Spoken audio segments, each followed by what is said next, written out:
अच्छा जी, मैंने आपको बोलो बेटा, डायरेक्ट सही है। हाँ, इंडिविजुअल बंदे की नहीं, इंडिविजुअल बंदे की नहीं, सुनो, इंडिविजुअल बंदे की बात हो रही है, लेकिन अक्रॉस द बोर्ड ना इंटरनल ऑडिट हर एक काम नहीं करता। नहीं नहीं नहीं नहीं, ऐसे नहीं होता, मैं तुम्हें बताता हूँ। इंटरनल ऑडिट क्या करता है, एक 4 साल का प्लान बनाता है, प्रैक्टिकली मैं तुम्हें बता रहा हूँ। उसमें करता है ये कि उसके से उस कंपनी में 13 डिपार्टमेंट्स हैं, वो 4 सालों में कोई 16 क्वार्टर्स बनते हैं, ठीक है।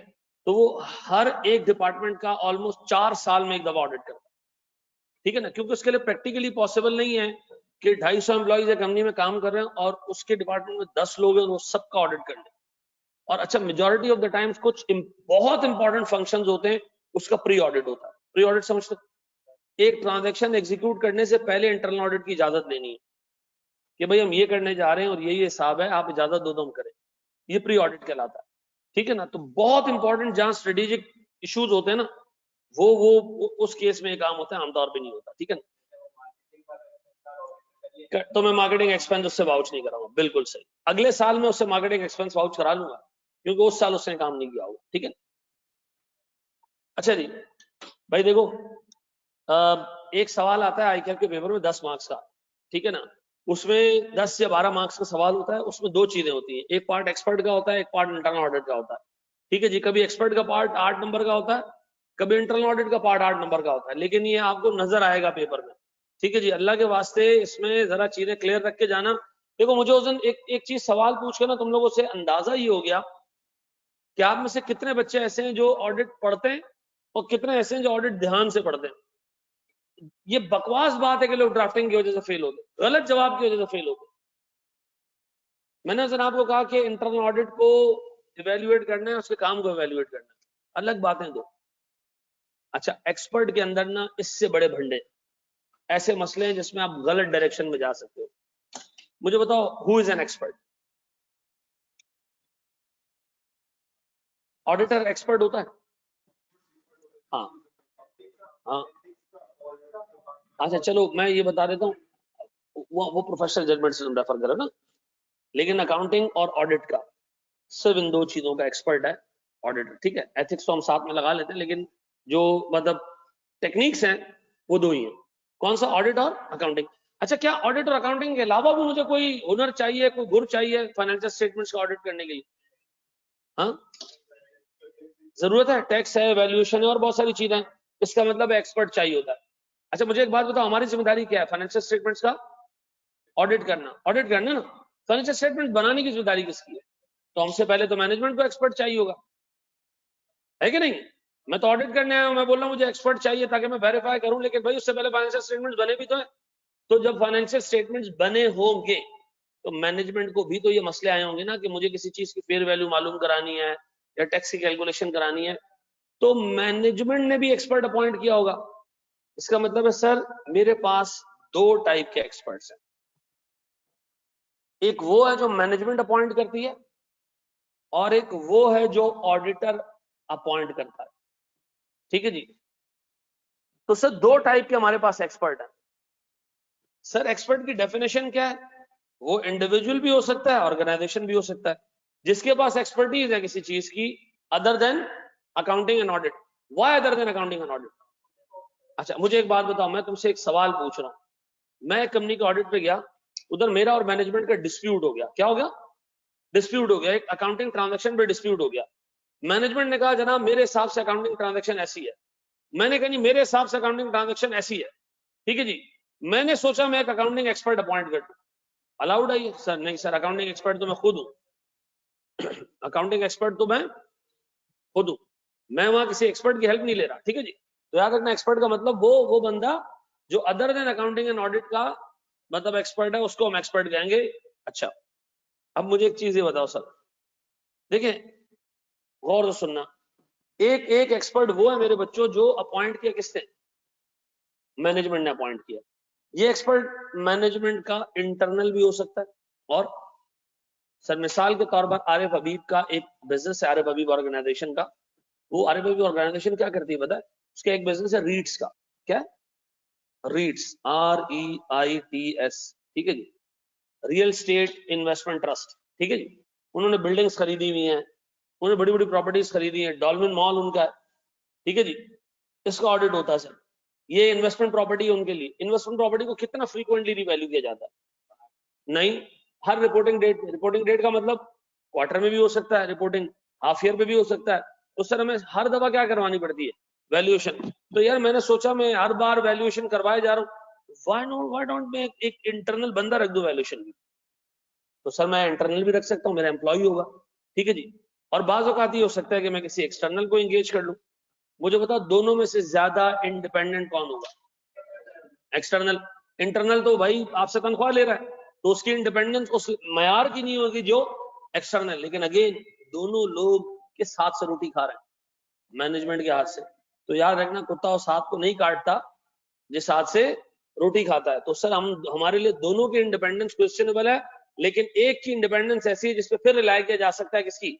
एक्सटर्नल वाले की। इंटरनल वाला तो हमारी नजर में प्रॉपर एक एम्प्लॉय है, उसके तो किसी चीज पे भी ईमान नहीं रख सकता। डन। फिर सर ऑडिटर भी अपॉइंट करता है एक्सपर्ट्स को। अच्छा, जब आप इस दफा फर्म में जाओगे ना, आपको फर्म में एक अजीब चीज नजर आएगी। आपसे पूछा जाएगा फर्म में कौन सा डिपार्टमेंट ज्वाइन करना चाहते हो, अकाउंटिंग का, सर ये नहीं ऑडिट का या टैक्स का है? क्या जवाब दे दोगे? भाई मुझे टैक्स में नहीं जाना, मुझे ऑडिट करना है, ऐसा? उसका मतलब है फर्म में एक डिपार्टमेंट होता है, किसका? टैक्स का। टैक्स डिपार्टमेंट क्या करता है? बहुत सारी कंपनीज के टैक्स मैटर्स देखता है, ऐसा। फिर आपको पता चला हमारी कंपनी में, ऑडिट फर्म में, केपीएमजी में एक डिपार्टमेंट है आईआरएम। ये आपको फर्म जाके पता चला ये आईआरएम क्या है? मैंने कहा भाई इंफॉर्मेशन रिस्क मैनेजमेंट। ये क्या है? भाई ये कंपनीज में जिनमें आईटी सिस्टम लगे हुए होते हैं, हमारे ऑडिटर ऑडिट करने जाते हैं, हमारे ऑडिटर को आईटी का एक्सपर्ट नहीं है, ठीक है जी। टेस्ट ऑफ कंट्रोल जो आईटी पे बैठ के खुद नहीं कर सकता, उसको हेल्प लेनी होती किसकी? सर हमारे आईआरएम वालों की। तो मुझे बताओ आईआरएम वाला एक एक्सपर्ट है, और ये हमारे फर्म के इंटरनल मौजूद है, ऐसा। अब बताओ सर, अगर केपीएमजी को किसी लीगल केस के अंदर ओपिनियन चाहिए, तो सर केपीएमजी का लीगल एडवाइजर केपीएमजी में नहीं बैठता, वो एक इंडिपेंडेंट लॉयर है, ठीक है जी, वो इंडिपेंडेंट लॉयर है। तो सर इसका मतलब है ऑडिटर का एक्सपर्ट एक्सटर्नल भी हो सकता है, ऐसा। इंटरनल भी हो सकता है, मैनेजमेंट का भी इंटरनल हो सकता है, एक्सटर्नल हो सकता है। और सर ऑडिटर का भी जो एक्सपर्ट है वो इंटरनल भी हो सकता है और एक्सटर्नल भी हो सकता है। बताओ एक ऑडिट फर्म में आपको और कितने डिपार्टमेंट्स नजर आते हैं?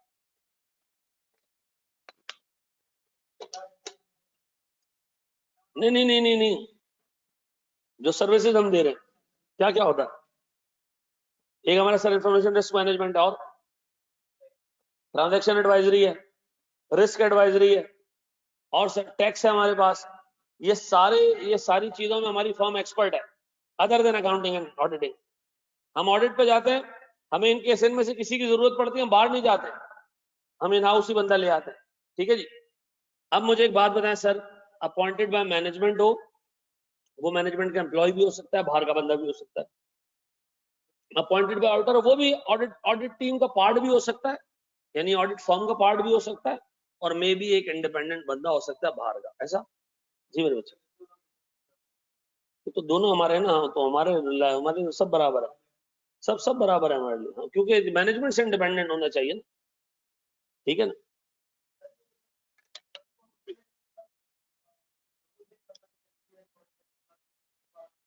पूरा नीचे पूरा पूरा हिसाब किताब आ रहा है, एक्सपर्ट को हमने वैल्यूएट कैसे करना। डन। अब सुनो मेरे बच्चों, सर सवाल आया हुआ पास पेपर में 8 नंबर का, एक्सपर्ट को कहाँ कहाँ यूज किया जा सकता है और कहाँ कहाँ नहीं यूज किया जा सकता, वो सुन लो। देखिए एक्सपर्ट यूज हो सकता है वैल्यूएशन ऑफ एसेट्स, तो बेटा ये बाय हार्ट याद करना।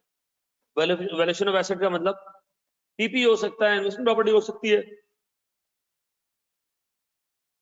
बायोलॉजिकल एसेट हो सकते हैं, प्राइवेट कंपनी के शेयर्स भी हो सकते हैं। ये केसेस अपने पास याद रखना है, ये पास पेपर में बहुत सारे केसेस आपको नजर आएंगे, आपको पता होना चाहिए। एक्सपर्ट पीपी की वैल्यूएशन के लिए आ सकता है, एक्सपर्ट जो है वो इन्वेस्टमेंट प्रॉपर्टी की वैल्यूएशन के लिए आ सकता है, एक्सपर्ट सर बायोलॉजिकल एसेट्स के लिए आ सकता है, उसकी वैल्यूएशन के लिए, और एक्सपर्ट सर प्राइवेट कंपनी के शेयर्स की वैल्यूएशन के लिए भी और भी बहुत सारी चीजें। मैंने 4 वो रखी है जो बड़ी ऑब्वियस है, ठीक है ना। फिर सर लीगल ओपिनियन, हाँ जी, जी sir, legal opinion sir litigation है, ठीक है जी। लिटिगेशन का मतलब आप किसी कंपनी के ऑडिट पे गए, वहां एक केस चल रहा है, कंपनी का लॉयर ये कह रहा है, कंपनी का एक्सपर्ट ये कह रहा है कि हम पे पेनल्टी नहीं लगेगी, और आपको लगता है कि पेनल्टी लगेगी, तो बताओ मैं क्या करूंगा?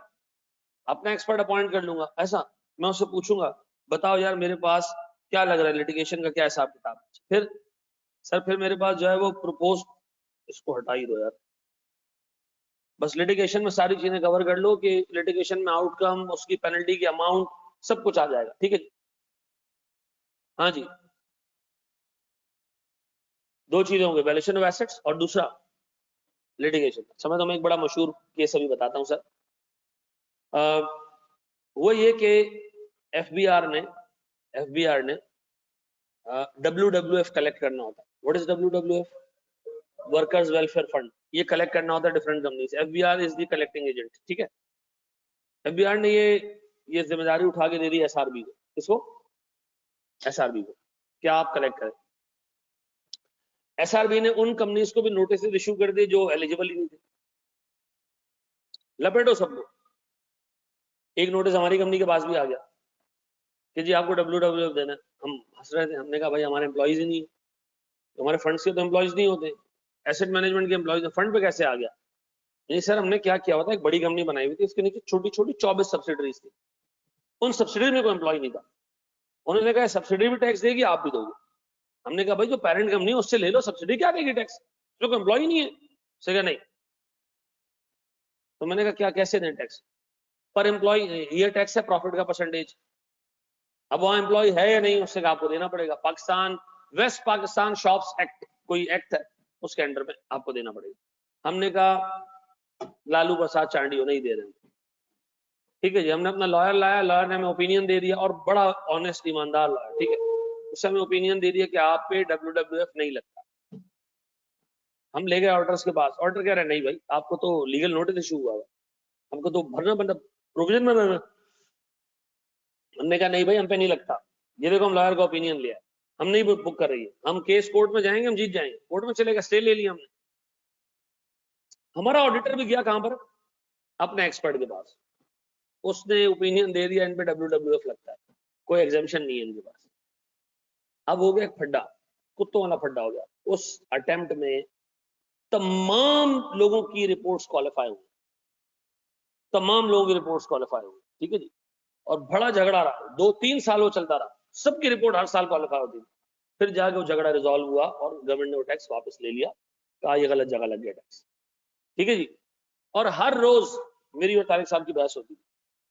क्यों? मैं अपनी इंडस्ट्री को रिप्रेजेंट कर रहा था, तारिक साहब वो बंदे ने जिन्होंने नोटिस भेजा था, ठीक है ना। अब तारिक साहब मुझे कन्विंस कर रहे हैं, इसमें कहाँ एग्जाम्पशन यार, मुझे बताओ यार। मैंने कहा भाई सर जो भी एग्जाम्पशन नहीं, लॉजिक नहीं है ना, जिसमें एम्प्लॉय नहीं है मैं क्यों दूं? कहते यार एग्जाम्पशन लेके आओ। और वो टिपिकल एक जो वो था ना, मतलब एक रेगुलेटर का माइंडसेट, वो कह रहे मैं बाय लॉ जाऊंगा। मैंने कहा सर बायोलॉजिक देखें। उन्होंने कहा यार लॉ स्पिरिट पे अप्लाई नहीं होता, लॉ लेटर पे अप्लाई होता है। उन्होंने कहा भाई मेरे सामने लॉ ये लिखा है, मैं तो रेगुलेटर, मैं तो लूंगा टैक्स। अच्छा 46 कंपनी से हमारी इंडस्ट्री में, हर तीसरे मुझे सर तारीख कह रहे थे आज मैंने इन 4 को नोटिस इशू किया। अच्छा मैं बैठा होता रहा, मैं कहा इस दफा आपको नोटिस इशू होने वाला है, इस दफा आपको इशू होने वाला है, क्योंकि रोज हमारे चीफ एग्जीक्यूटिव और सीईओ की मीटिंग होती थी। तो वो कहते थे तुम्हें कैसे पता चलता? मैंने कहा मेरा दोस्त ही तो इशू कर रहा है, ठीक है ना। तो फिर उन्होंने लॉयर किया और मतलब बहुत फड्डे रहे, लेकिन 3 साल तक। याद रखना ये legal opinion is not only restricted to litigation, ये ओपिनियन भी हो सकता है, ठीक है जी। अच्छा ओपिनियन कैसे हो सकता है भाई? मिसाल के तौर पे हमारी कंपनी WWF नहीं देना चाह रही है, हम समझते हैं हम पे अप्लाई नहीं होता, हम लिटिगेशन में नहीं गए, हम कहाँ चले गए? लॉयर के पास चले गए, उनसे ओपिनियन लिया कि भाई मेरे ऊपर ये चीज अप्लाई नहीं होती। तो लॉयर को आप पैसे देते हो सर, और लॉयर ये काम करके देता है, lawyer is an expert in this field. Actuarial valuation ये क्या है? आप अक्सर अपने एम्प्लॉयज को कहते हो मेरे पास जितने एम्प्लॉयज काम कर रहे हैं, आबिद हमारे पास काम कर रहा है, आबिद जब तुम रिटायर होगे यहाँ से जाओगे ना, वर्ड पे गौर करना, रिजाइन नहीं, रिटायर होके जाओगे, तो तुमने जितने साल सर्विस दी होगी, जितने साल, मे भी 25 साल, मे भी 26 साल, मे भी 28 साल, मैं मल्टीप्लाई करूंगा उसको लास्ट ड्रॉन सैलरी से। आपने कहा लास्ट ड्रॉन सैलरी क्या सर? मैंने कहा भाई तुम्हारी आखिरी सैलरी तुम ड्रॉ करोगे, उससे मल्टीप्लाई कर दूंगा मैं, ये अमाउंट में तुम्हें दे दूंगा। कब दूंगा? रिटायरमेंट पे। तो मुझे बताओ इसका एक्सपेंस कब बुक होना चाहिए? आज से थोड़ा थोड़ा करके, ठीक है जी, क्योंकि जब ये रिटायरमेंट तक पहुंचेगा इन सारे सालों की सर्विस की कॉस्ट है, तो मुझे आज से थोड़ा थोड़ा एक्सपेंस बुक करना चाहिए। ऐसा वो एक्सपेंस कितना होना चाहिए, वो अल्टीमेट अमाउंट कितनी होगी, उसको प्रेजेंट वैल्यू उसकी निकालने के लिए एक डिस्काउंट रेट चाहिए, वो पता नहीं रिटायरमेंट तक रुकेगा नहीं रुकेगा। ये सारे काम कौन देखता है? एक्चुअरी देखता है। कौन देखता है? एक्चुअरी देखता है। फिर दूसरे एक्चुअरी का और काम क्या है, यार अभी अगर तुम यहाँ से रिटायर हो जाओगे तो मैं तुम्हें अगले 25 साल तक एक पेंशन की अमाउंट तुम्हारे घर भेजा करूंगा, ठीक है जी, क्योंकि तुमने कंपनी को सर्व किया है। वो पेंशन की अमाउंट कितनी होगी, तुम उसके रिटायरमेंट के बाद कितने साल जिंदा रहोगे, वो सारी चीजों की एक्चुरियल असम्पशंस कौन लेता है? एक्चुरी लेता है। क्या ये काम हम कर सकते हैं? अकाउंटेंट कर सकते हैं काम? नहीं। तो इसके लिए हम लेकर किसको आएंगे? एक्चुरी को लेकर आएंगे, एक्सपर्ट को लेकर आएंगे। ये बात समझ आती है? अच्छा जी। अब sir, estimation of oil and gas reserve, हमने एक तेल का कुआं ले लिया। अब फुजैल ने तेल का कुआं लिया, फुजैल कह रहे आज शेख कितना तेल, शेख ने कहा डुबकी लगा के देख ले। अब बताओ हम क्या करेंगे? एक एक्सपर्ट लेकर आएंगे। एक्सपर्ट क्या करता है सर? एक्सपर्ट के पास मैथमेटिकल कैलकुलेशन होती है, टूल्स होती है।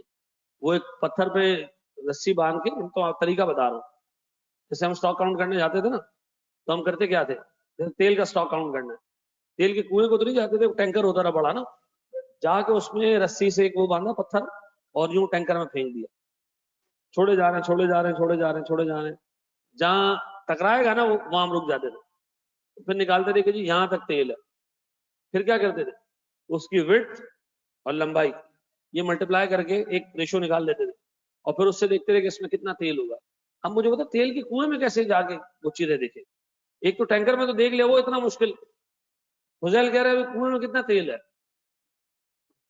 शेख कह रहा है ये तो कुएं में जाके ही पता चलेगा यार। तो हमने क्या किया, एक एक्सपर्ट लगाया। एक्सपर्ट का काम क्या है? इस तरह की चीजों में सर जियोलॉजिकल एक्सपर्ट होता है। वो जमीन के डिफरेंट जगह से मट्टी लेके ये मतलब ये असेस कर लेता है कि तेल कहां तक फैला हुआ है और उसमें एक्सट्रैक्शन कितनी है, उसकी क्वालिटी क्या होगी। तो ये क्या चार्टर्ड अकाउंटेंट कर सकता है? उसका तो अपना तेल निकला हुआ होता है सर। तो गैस भी निकल जाती है सर, ठीक है जी। अच्छा जी, फिर वैल्यूएशन ऑफ एनवायरमेंटल लायबिलिटीज, ये क्या है सर? सर अगर मैंने मिसाल के तौर पर कोई टेलीकम्युनिकेशन कंपनी, उससे खंबे लगाए हुए, ठीक है जी, तो मुझे क्या करना होता है, उस खंभों को उखाड़ना है, ठीक है जी। सर मैंने अगर मिसाल के तौर पर कोई तेल का कुआं लगाया हुआ है, तो उस रिग को मैंने क्या करना है, बाद में निकालना है। निकालना कब है, कितना खर्चा उस पर आएगा, ठीक है जी, उसकी प्रेजेंट वैल्यू को निकालने के लिए डिस्काउंट रेट कौन सा यूज होगा, ये सारी इन्वायरमेंटल लायबिलिटीज, जिसको आप डिस्पेंडिंग लायबिलिटीज कहते हो, सर इनकी वैल्यूएशन किसके जिम्मे? एक्सपर्ट की। हम नहीं कर सकते, ठीक है जी। Interpretation of contracts and various laws, हम एक इदारे में पढ़ाने गए, मैं गया एज अ प्रिंसिपल, और एक एग्रीमेंट बना। एग्रीमेंट में लिखा है अहमद रजा पार्टनर है हमारा थर्ड, प्रॉफिट शेयरिंग रेशियो वगैरह सब कुछ डिसाइड हो गया, कॉन्ट्रैक्ट ड्राफ्ट हो गया, मैंने भी पढ़ा, तारिक साहब ने भी पढ़ा, तारिक साहब मेरे दोस्त हो, उसको प्रिंट निकाला, साइन कर दिया मैंने भी और सामने वाली पार्टी ने भी। 6 महीने गुजरे तो मैं पैसे लेने गया, मुझे लगा 1 मिलियन रुपए कम है। मैंने कहा तो कम है, उन्होंने कहा भाई एग्रीमेंट रेगुलर बैच का था, रिफ्रेशर का नहीं था। अब मैंने पूरा एग्रीमेंट पढ़ा, मैंने कहा यार जो बात हुई तो डे वन पे दोनों की हुई थी। उसने कहा कॉन्ट्रैक्ट में नहीं लिखा हुआ। मैंने कहा यार लिखा हुआ है, लिखा हुआ। उसने कहाँ लिखा है? रिफ्रेशर का वर्ड लिखा। मैंने कहा लिखा हुआ है all services provided at this institute, ठीक है, उसमें मेरा ये रेशियो होगा। तो ऑल सर्विसेज में ये नहीं आता। उसने कहा नहीं सर, हम इसको रखते हैं किसके लिए? तो सुनो, मैंने उठा के दे दिया तारिक साहब। तो तारिक साहब तो मेरे दोस्त हैं, अज्यूम करो तारिक साहब एक लॉयर है, मुझे किसकी जरूरत पड़ी उसको? एक एक्सपर्ट की, लॉयर की जरूरत पड़ी। किस चीज की? इंटरप्रिटेशन ऑफ कॉन्ट्रैक्ट्स की। ये जब आता जब कंपनीज में डिस्प्यूट आता, ये जब आता जब कंपनीज की किसी एक पर्टिकुलर चीज के ऊपर डिस्प्यूट आता, तो फिर हम क्या करते हैं, चलो एक काम करते हैं, कॉमन बंदा पकड़ते हैं, उसके पास जाते हैं, वो इसको जैसे इंटरप्रेट करेगा। तो हम किसी अच्छे लॉयर को अपॉइंट कराते हैं, वेरियस लॉज एंड जो कॉन्ट्रैक्ट्स होते हैं उसकी इंटरप्रिटेशन करके हमें दे देता है, ठीक है जी। तो मैं एक और भी किस्सा सुनाता हूँ। हमारी एक कंपनी में इन्वेस्टमेंट थी 24%। उस कंपनी का नाम था आई टेलीविजन नेटवर्क, ठीक है जी, हम टीवी जो चलाते हैं, ठीक है ना। हम टीवी में हमारी इन्वेस्टमेंट थी 24%। हमारे चीफ एग्जीक्यूटिव ने कहा यार हम इसको अपने डायरेक्टर अपॉइंट कराएंगे, ठीक है ना, क्योंकि ओवर द पीरियड वो 24% हो गई थी, डायरेक्टर्स का इलेक्शन आ रहा था, मिस कर गया in the sense her director के पास क्वालिफाइंग शेयर होने चाहिए, every director should be a member of the company, ऐसा। तो मेंबर नहीं बन पाया, जो बुक क्लोजर डेट है वो शुरू हो गई।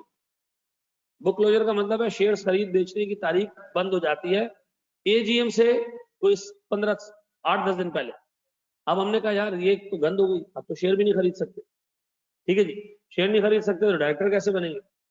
हम चले गए अपने लीगल एडवाइजर के पास, हम गए, हमने कहा भाई हमें ये बताएं कि लॉ में ये अलाउड है कि मैं डायरेक्टर बन सकूं विदाउट हैविंग क्वालिफाइंग शेयर्स। उसने कहा यार मसला हो गया। मैंने कहा क्यों? उसने कहा अभी आपकी काउंटर पार्टी आई थी, उसको मैंने ये ओपिनियन दिया है कि बगैर क्वालिफाइंग शेयर के कोई बंदा डायरेक्टर नहीं बन सकता। वो अभी थोड़ी देर पहले आपसे कोई 15-20 मिनट पहले निकले यहाँ से। जिस कंपनी में हम डायरेक्टर बनवाना चाह रहे थे ना, वो कंपनी हमारे अगेंस्ट आ गई थी कि आपको डायरेक्टर नहीं बनाने देगा, हम निकल गए टाइम, भागो अभ्यास। उससे कहा जाए मेरे बेटे से ना ओपिनियन ले ले, वो आपको लिख के दे देगा कि बगैर क्वालिफाइंग शेयर्स के भी डायरेक्टर बन सकता है, क्योंकि पाकिस्तान के उसका सुप्रीम कोर्ट का फैसला है इसके ऊपर, केस लॉ मौजूद है। अब बताओ उस बंदे ने क्या मेरे किसी कॉन्ट्रैक्ट की इंटरप्रिटेशन की या लॉ की इंटरप्रिटेशन की? तो याद रखना यहाँ दो चीजें, कॉन्ट्रैक्ट्स एंड वेरियस लॉज, ये दिमाग में रखिएगा। देखो एक सवाल पूछेगा एग्जाम में, बताओ यहाँ एक्सपर्ट की जरूरत है या नहीं है, तो तुम्हें इस लिस्ट को ध्यान में रखना, ठीक है जी। अब बताएं इंजीनियरिंग डाटा ये क्या होता है? सर मैंने एक एसेट खरीदा है, उसकी यूजफुल लाइफ कितनी होगी, 8 घंटे चलाऊंगा तो कितनी होगी, 16 घंटे चलाऊंगा तो कितनी होगी, 24 घंटे चलाऊंगा तो कितनी होगी, बाहर रख के चलाऊंगा तो कितनी होगी, अंदर रख के चलाऊंगा तो कितनी होगी, फला मशीन के साथ जो है वो चलाऊंगा तो कितनी होगी, गैस पे कितनी लाइफ होगी, पेट्रोल पे कितनी लाइफ होगी। ये मेरा बाप भी नहीं बता सकता, ये कौन बताएगा? ये एक्सपर्ट बताएगा, ऐसा। सर फिर क्या चार्टर्ड अकाउंटेंट टैक्स का एक्सपर्ट है? Absolutely not. He knows say 10 to 20% the tax that is practically applicable, that is practically applied in the industry. 80% जो टैक्स है वो एसआरओज में है, एसआरओज एंड ऑर्डर्स, ठीक है जी। ये एसआरओज एंड ऑर्डर्स क्या होते हैं? स्पेसिफिक ट्रांजैक्शंस के ऊपर टैक्सेस। एक चीज कम ऑर्डिनेंस में नहीं लिखी हुई, आप क्या करते हो? एफबीआर के पास जाते हो, भाई इसके लिए किसका क्या करना है, वो क्या इशू कर देता है? एसआरओ। शुगर कंपनी इस पर टैक्स रेट ये नहीं ये होगा, ये ऑर्डिनेंस में थोड़ी लिखेगा, कहां लिखेगा? एसआरओ में लिखेगा। शुगर कंपनी के लिए मशीन के ऊपर डेप्रिसिएशन अलाउड नहीं होगी, ये कहां लिखेगा? जो कंपनी शुगर कंपनी इतनी कैपेसिटी से नीचे ऑपरेट करती है उसके लिए ये बेनिफिट्स हैं, कौन करेगा सर? एसआरओ। तो एसआरओ की नॉलेज, एसआरओ की वो ये एक चार्टर्ड अकाउंटेंट को नहीं होती, ठीक है जी। तो मुझे बताएं सर, अगर आपके पास analysis of complex and unusual tax compliances के केसेस आते हैं, तो उसमें हम क्या करते हैं? लीगल एडवाइजर उसको टैक्स एडवाइजर को अपॉइंट करते हैं। टैक्स एडवाइजर मेनली कौन होता है? हमारी अपनी फॉर्म का ही बंदा होता है, हैं?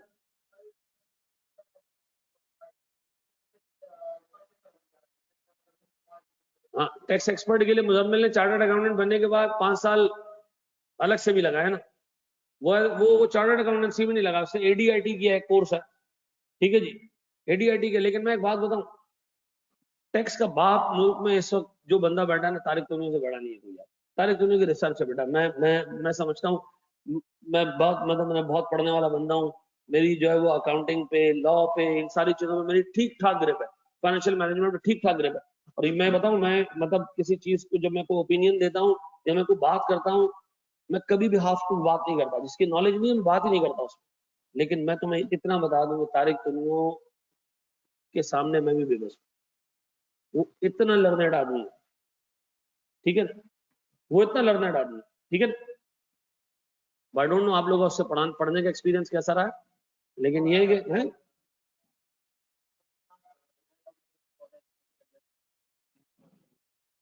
इससे चलो।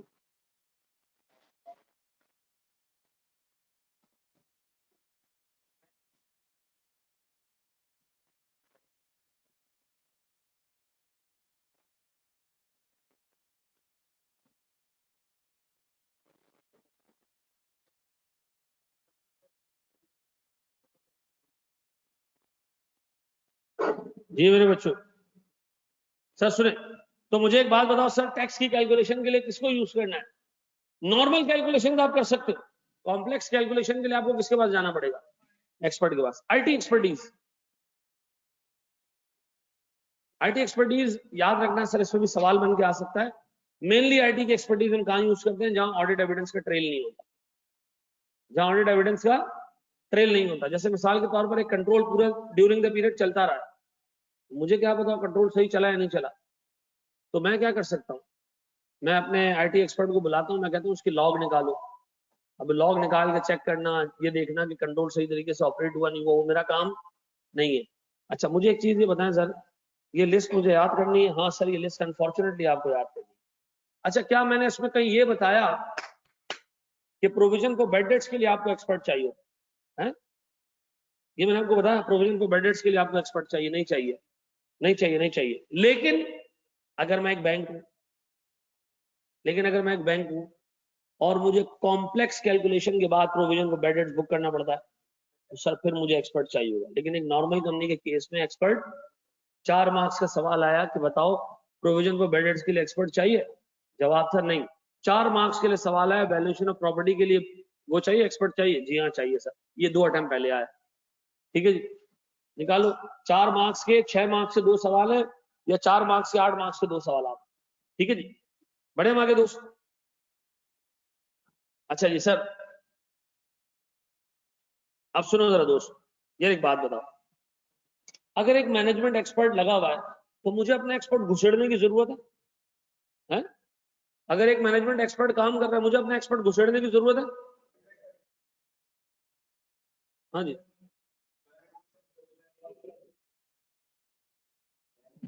है रिलायबल नहीं है। अच्छा चलो, ये वो फैक्टर्स हैं जो आपको कंसिडर करने हैं कि मैं अपना एक्सपर्ट डालूं या ना डालूं, ठीक है। सबसे पहली चीज जो मैटर है वो सिग्निफिकेंस, यानी विद रिस्पेक्ट टू अमाउंट, और risk with respect to nature, कितना कॉम्प्लेक्स है, ठीक है जी। अमाउंट में मटेरियल है, रिस्क भी ज्यादा है, ठीक है जी, तो फिर बेहतर है कि यार आप अपना ऑडिट अपना जो वो है एक्सपर्ट वो अपॉइंट कर लो, ठीक है जी। अच्छा, नेचर ऑफ प्रोसीजर्स का क्या मतलब है? देखो मैंने भी आपको बताया बैडेट्स के लिए आपको एक्सपर्ट चाहिए, आपने कहा नहीं चाहिए। फिर मैंने कहा एक बैंक के लिए आपको एक्सपर्ट चाहिए, तो आपने कहा चाहिए। अब मुझे एक बात बताओ सर, अगर नेचर ऑफ प्रोसीजर ऐसा है जब जहां ऑर्डर खुद भी काम कर सकता है, ऑर्डर कह रहे हैं मुझे टेक्निकल नॉलेज इतनी थोड़ी बहुत है कि मैं निकाल लूंगा। जैसे मिसाल के तौर पर मैं एक चार्टर्ड अकाउंटेंट भी हूँ, एक एफआरएम क्वालिफाइड भी हूँ, मिसाल दे रहा हूँ। अगर मैं एफआरएम ही क्वालिफाई किया हुआ है तो मुझे बेजल पे काम करना आता है। बेजल क्या? ऑपरेशन रिस्क का एक टूल है सर। तो मैंने कहा यार मैं मालूम कर लूंगा कि एक बैंक के अंदर जो है ना प्रोविजन कितनी बनानी चाहिए हर पार्टी के अगेंस्ट, मुझे किसी एक्सपर्ट की जरूरत नहीं। तो फिर ऑर्डर को अपना एक्सपर्ट इन्वॉल्व नहीं करना चाहिए, अगर नेचर ऑफ प्रोसीजर्स ऐसे हैं कि जो ऑर्डर खुद परफॉर्म कर सकता है। अब बताओ सर मेरे पास मैटर क्या है? मैटर में क्या क्या पॉइंट्स हैं?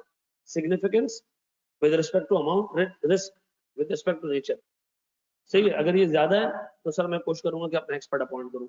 नेचर ऑफ प्रोसीजर अगर ऐसे हैं कि मैं खुद भी काम कर सकता हूं तो मैं फिर अपना एक्सपर्ट अपॉइंट नहीं करूंगा। लेकिन अगर नेचर ऑफ प्रोसीजर ऐसे हैं जिसमें मुझे एक्सपर्ट की जरूरत है तो मैं एक्सपर्ट अपॉइंट करूंगा लाजमी, ठीक है जी। अब गौर से सुनना मेरे बच्चों, गौर से सुनना, गौर सुनना, ठीक है जी, गौर से सुनो। अगर एक मैनेजमेंट एक्सपर्ट ऑलरेडी काम कर रहा है वहां तो फिर मुझे अपना एक्सपर्ट डालने की जरूरत है? स्टैंडर्ड कहता है ये सारी चीजें देख लो, अगर आपको लगता है कि आपकी एक्सपर्ट डालने की जरूरत नहीं है तो नहीं डालो, फिर मैनेजमेंट के एक्सपर्ट पे रिलाय कर लो। क्या मैनेजमेंट का एक्सपर्ट कॉम्पिटेंट है? Competent with respect to what? Knowledge, qualification, experience और स्किल्स। ये स्किल क्या है? नॉलेज समझ आता है सर, क्वालिफिकेशन समझ आती है सर, एक्सपीरियंस भी समझ आता है। What is meant by skill? देखो बाज बाज औकात कुछ ट्रांजैक्शन ऐसी हैं, कुछ चीजें ऐसी हैं जिसमें स्पेशल स्किल्स चाहिए। वो स्पेशल स्किल्स अगर आपके पास नहीं डेवलप हुई हुई है तो फिर आप वो काम नहीं कर सकते। जैसे मिसाल के तौर पर यार एक आंख की सर्जरी करना है, हर डॉक्टर नहीं कर सकता। भले डॉक्टर सर क्वालिफाइड भी हो, नॉलेजेबल भी हो, एक्सपीरियंस भी हो, लेकिन वो स्पेसिफिक स्किल्स अगर उसके पास नहीं है तो वो नहीं कर पाएगा। जैसे ऑयल कंपनीज के अंदर हर इंजीनियर जाके काम नहीं कर सकता। ऑयल कंपनीज के अंदर जो इंजीनियर जाते हैं सर, वो स्पेसिफिकली ऑयल सेक्टर में क्वालिफिकेशन भी लेते हैं, ऑयल सेक्टर के अंदर उनका एक्सपीरियंस भी होता है, और सर फिर ऑयल सेक्टर के अंदर 10 किस्म की चीजें। एक बंदा होता है ऑयल सेक्टर के अंदर जो रिस्क देखता है कि एक कुआं खरीदा, हमने सोचा 10 metric ton 10 million metric ton इसके अंदर तेल होगा, वो के 4 निकले, तो ये रिस्क मैनेजमेंट है ऑयल के अंदर। तो सर आपको हर मतलब ये जरूरी नहीं कि एक इंजीनियर चाहिए वैल्यूएशन में, नहीं, मुझे होता है रेजिडेंशियल प्रॉपर्टीज, आपकी जो है वो कमर्शियल प्रॉपर्टीज, और मिसाल के तौर पर आपकी जो है वो पब्लिक प्रॉपर्टीज जो है, इनकी वैल्यूएशन एक तरीके से होती है, इनकी वैल्यूएशन एक तरीके से होती है नहीं। अब एक वैल्यूअर है वो एक किस्म की वैल्यूएशन में काम कर सकता है, हमें भी दूसरी जगह पे काम ना कर सके। तो याद रखना बात औकात कुछ इतनी स्पेसिफिक स्किल्स होती है वो आपको चाहिए। तो मैं देखूंगा मैनेजमेंट का एक्सपर्ट कितना कॉम्पिटेंट है, नॉलेज कितनी है उसकी, क्वालिफिकेशन कैसी है उसकी, एक्सपीरियंस कितना है उसका। सर अगर मुझे अच्छा लगे वो बंदा, बाकी सारे फैक्टर्स भी सेट हो, तो मुझे अपना एक्सपर्ट अपॉइंट करने की जरूरत नहीं है। सर कैपेबिलिटी, सर मैं एक्सपर्ट हूँ, मेरी नॉलेज भी है बहुत, लेकिन मैं काम नहीं कर रहा या मेरे पास लोग नहीं है, तो सर आप ये चेक करो मैनेजमेंट के एक्सपर्ट के पास रिसोर्सेज हैं, कितना टाइम है जो आपने मैनेजमेंट ने उसको काम दिया, क्या वो एक लिमिटेड टाइम के अंदर हो सकता है जो मैनेजमेंट उसको दिया। मैनेजमेंट ने एक एक्सपर्ट अपॉइंट किया कि 3 दिन में उनके 3000 कुओं में जितना तेल है वो बता दे, इम्पॉसिबल है सर, कैपेबिलिटी नहीं है उसकी, जो ओपिनियन आएगा भी वो सही नहीं होगा। तो बताओ मैंने पहली चीज क्या देखनी है, कॉम्पिटेंस देखना है, किसका, मैनेजमेंट के एक्सपर्ट का। मैंने कैपेबिलिटी देखनी है, किसकी, मैनेजमेंट के एक्सपर्ट की, कि वो रिसोर्सफुल है या नहीं है, और उसके पास रेलेवेंट टाइम है या नहीं। ऑब्जेक्टिविटी, क्या मेरा एक्सपर्ट, ये गौर से सुनना है, इस पर केस स्टडी आ चुकी है, क्या मैनेजमेंट का एक्सपर्ट फाइनेंशियली, पर्सनली या एम्प्लॉयबिलिटी के लिहाज से एंटिटी पे डिपेंडेंट तो नहीं है। अगर डिपेंडेंट है तो बाहर निकाल दो, फिर हम उसके काम पर रिलाई नहीं करेंगे, हम अपना एक्सपर्ट अपॉइंट करेंगे। अब बताओ अगर मैनेजमेंट का एक्सपर्ट इंटरनल हो तो फिर तो हमने जाना ही नहीं है। लेकिन सर अगर मैनेजमेंट का एक्सपर्ट एक्सटर्नल हो, लेकिन मैनेजमेंट उसके लिए इतना बड़ा क्लाइंट हो कि उसकी इनकम का अच्छा खासा हिस्सा हमारे एक क्लाइंट से आता हो, खत्म हो गई ऑब्जेक्टिविटी उसकी, ठीक है जी, फाइनेंशियल डिपेंडेंस उसकी इतनी बढ़ गई है कि मैं उस एक्सपर्ट के काम को एक्सेप्ट नहीं करूंगा, मैं अपना एक्सपर्ट अपॉइंट करूंगा, ठीक है जी। अच्छा जी, एक्सपर्ट का स्कोप कौन डिसाइड करता है, मैनेजमेंट डिसाइड करे, क्योंकि अपॉइंट उसने किया, अग्रीमेंट की होगी मैनेजमेंट ने उसके साथ, आप अग्रीमेंट उठा के देख लो, आप उसका नेचर ऑफ वर्क देख लो, आप उसका स्कोप ऑफ वर्क देख लो, मे बी वो अप्रोप्रिएट हो, मे बी अप्रोप्रिएट ना हो, कंट्रोल वो लगाए सर, रिस्ट्रिक्शन लगाइए ऐसा। तो मुझे बताओ सर अगर मुझे नजर आ रहा है कि उसके काम पर रिस्ट्रिक्शन है तो मैं उस पर रिलाई नहीं करूंगा, अपना एक्सपर्ट ले आऊंगा। अगर मुझे लगता है कि नहीं उसका स्कोप अप्रोप्रिएट तरीके से काम कर रहा है वो, तो सर फिर मैं क्या करूंगा, अपना एक्सपर्ट नहीं लाऊंगा। सर पॉइंट ई, इस पे भी केस आ चुका है पेपर में, ठीक है जी। मुझे एक बात बताओ, जब मैनेजमेंट अपॉइंट करती है एक्सपर्ट को, ऐसे खुला छोड़ देती, खुला सांड है जो करता फिर है, नहीं सर उसकी पूरी एक्टिविटीज पे कंट्रोल्स लगाती है मैनेजमेंट, ठीक है जी। कंट्रोल का क्या मतलब सर, मैनेजमेंट कंट्रोल्स कैसे प्लेस करती है, सर मैनेजमेंट डाटा उसको देती है बोर्ड से अप्रूव करवा के।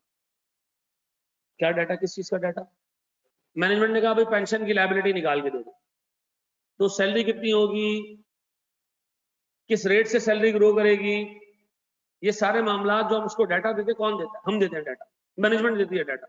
तो डाटा कहां से देंगे, कोई भी मैनेजमेंट का बंदा उठा के दे देगा नहीं, हमने देखा यार मैनेजमेंट ने जो उसको डाटा दिया वो कंट्रोल्ड है, वो बोर्ड ने दिया उसको, अप्रूव डाटा दिया, तो यार इसका मतलब है मैं इस बंदे के काम पर रिलाय कर सकता हूं।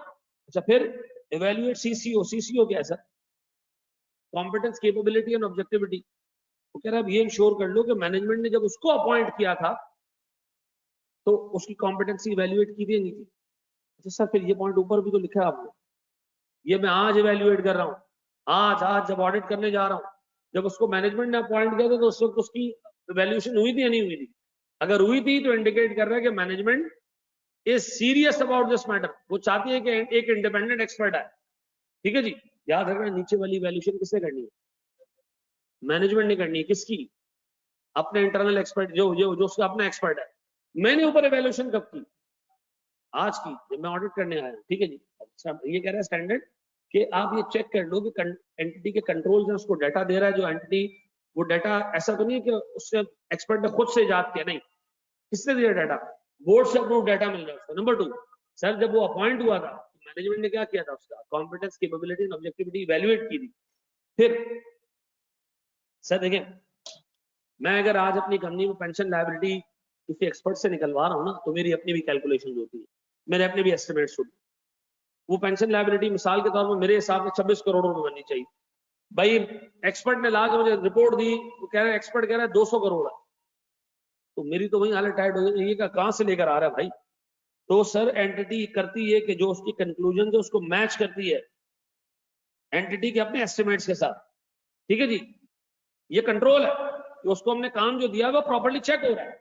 फिर सर हमारा एक सीनियर बंदा उन सारों के उस एक्सपर्ट के काम को क्या करता है, सुपरवाइज कर रहा है, यानी मैनेजमेंट का एक सीनियर बंदा उसके काम को सुपरवाइज भी कर रहा है। सर स्टैंडर्ड कह रहा है अगर मैनेजमेंट का एक्सपर्ट इतना नेक और पारसा है कि वो कॉम्पिटेंट भी है, वो केपेबल भी है, यानी उसके पास रिसोर्सेज भी पूरी हैं और कंपनी पे डिपेंड भी नहीं कर रहा, ऑब्जेक्टिविटी उसकी जो है वो इंटैक्ट है, उसके स्कोप में जो है वो डायरेक्टर ने अमेंडमेंट भी नहीं की हुई है, उसके काम पे बेहतरीन कंट्रोल्स भी लगे हुए, डाटा भी बोर्ड से अप्रूव होकर मिलता है उसको, जब मैनेजमेंट ने अपॉइंट करे तो देखा था कि आज ही है या नहीं है सर, और उसके जो उसकी कंक्लूजन है मैनेजमेंट उसको सीरियसली अपने एस्टिमेट से वो कंपेयर भी करती है, रीजनेबलनेस भी देखती है, और सर उसके सारे काम को हमारा मिसाल के तौर पर एक डायरेक्टर जो है वो मॉनिटर करता है।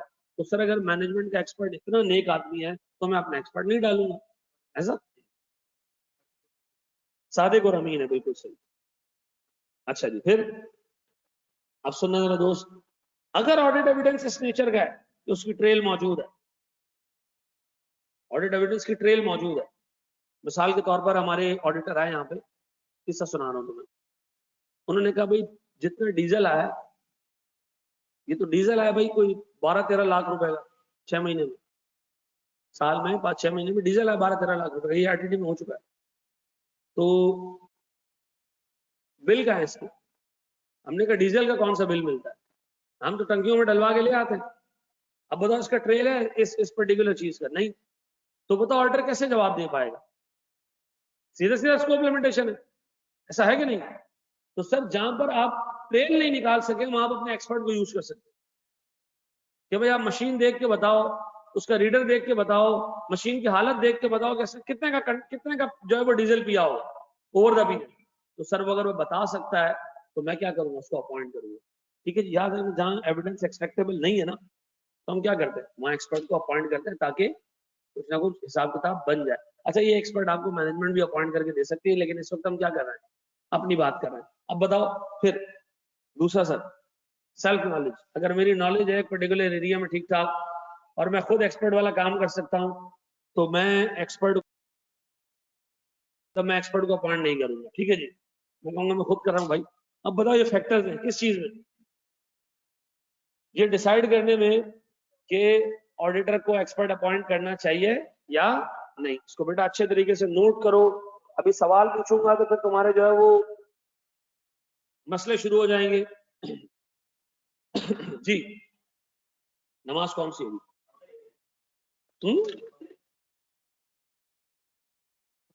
ईशा नहीं है अभी?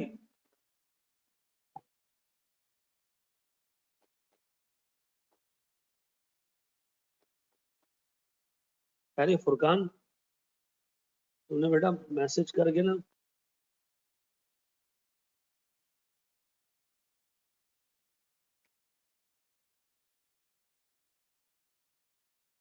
चलो ठीक है भाई, नमाज पढ़ लो यार दोस्त, नमाज पढ़ लो, पढ़ जाना।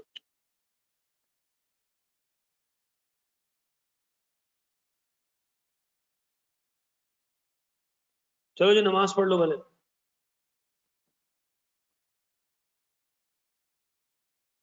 नहीं वो तुम्हारी घड़ी का टाइम ऊपर नीचे हो रहा था, लेकिन अब सेट हो गया सही। चलो जी नमाज पढ़ लो दोस्त, नमाज पढ़ के फिर आते।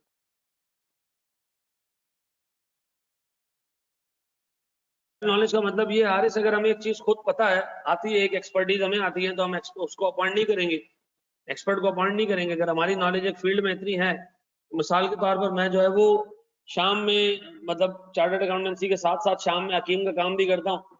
ठीक है जी, और हमारी कंपनी ने एक मेडिसिन निकाली है, एक फॉर्मूला ईजाद किया और उसपे उसके डेवलपमेंट कॉस्ट कैपिटलाइज की है, और वो चेक करना चाह रहे हैं इसकी फिजिबिलिटी है या नहीं है, तो मैंने कहा मुझे दिखा दो, मैं चेक कर लेता हूँ।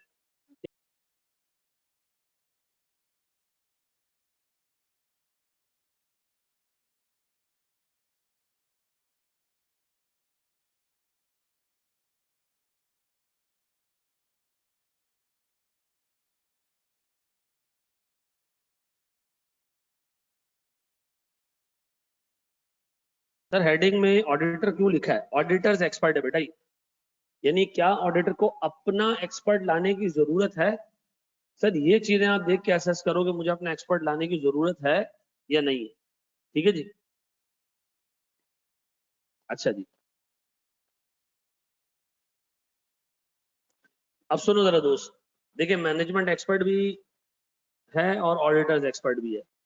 जो आइजा 620 है ना, it's about auditors expert, it's not about management expert. आपके कोर्स में सिर्फ ऑडिटर्स एक्सपर्ट है, मैं आपको दोनों पढ़ाऊंगा। क्यों? क्योंकि सर जो पुराने पास पेपर्स है ना 2013 से पीछे के, उसमें मैनेजमेंट एक्सपर्ट का भी जिक्र है। मैनेजमेंट एक्सपर्ट अपॉइंट कौन करता है? मैनेजमेंट करती है। ऑडिटर उससे क्या करता है? उसके काम को यूज करता है। याद आ रहा है इंटरनल ऑडिट में दो चीजें थी, या तो मैं उसके काम को यूज करूं या मैं उसको जो है ना वो अपना मातहत बना के काम करवाऊं। यहां भी दो ही चीजें, या तो मैनेजमेंट एक्सपर्ट के काम को यूज करो या अपना एक्सपर्ट अपॉइंट कर दो, नया बंदा ले। मैनेजमेंट एक्सपर्ट ने ऑलरेडी काम किया हुआ होगा, आप जाके उसको इवेल्युएट करेंगे। और अगर आप अपने एक्सपर्ट अपॉइंट करेंगे वो काम नए सिरे से करेगा। जैसे इंटरनल ऑडिटर था, या तो उसके काम पे रिलाय कर लो या उसको एज एन असिस्टेंट अपॉइंट कर लो, दोनों एक ही चीज है। आइजर 620 में मैनेजमेंट एक्सपर्ट का मसला नहीं है, जिक्र नहीं है उसका। है ही किसका जिक्र? Auditor expert. ऑडिटर एक्सपर्ट को लाना कब चाहिए? ऑडिट एक्सपर्ट को लाते वक्त ऑडिटर को करना क्या चाहिए? ऑडिटर को भाई 4 काम करने जब वो एक्सपर्ट को लेकर आएगा। 4 काम बताओ, सबसे पहले क्या देखा जाएगा? उस बंदे की सीसीओ, ठीक है जी, बंदे को एवेल्युएट कर लो। अच्छा इसमें डिटेल बहुत है, इसमें डिटेल बहुत है, उसकी डिटेल को तरीके से नोट करना है। इंटरनल ऑडिट में तो बड़ा आसान था ना, अगर आपने उसकी कॉम्पिटेंस एवेल्युएट करनी है, याद आ रहा, 4-5 चीजें हमने डिस्कस की। ठीक है, उसकी क्वालिफिकेशन देख लो, स्पेसिफिक नॉलेज अगर चाहिए, इंडस्ट्री ट्रेनिंग कितनी ली है, ऐसा। यहाँ है डिटेल में थोड़ी सी चीजें, ये देखना जरा तरीके से। ठीक है, देखो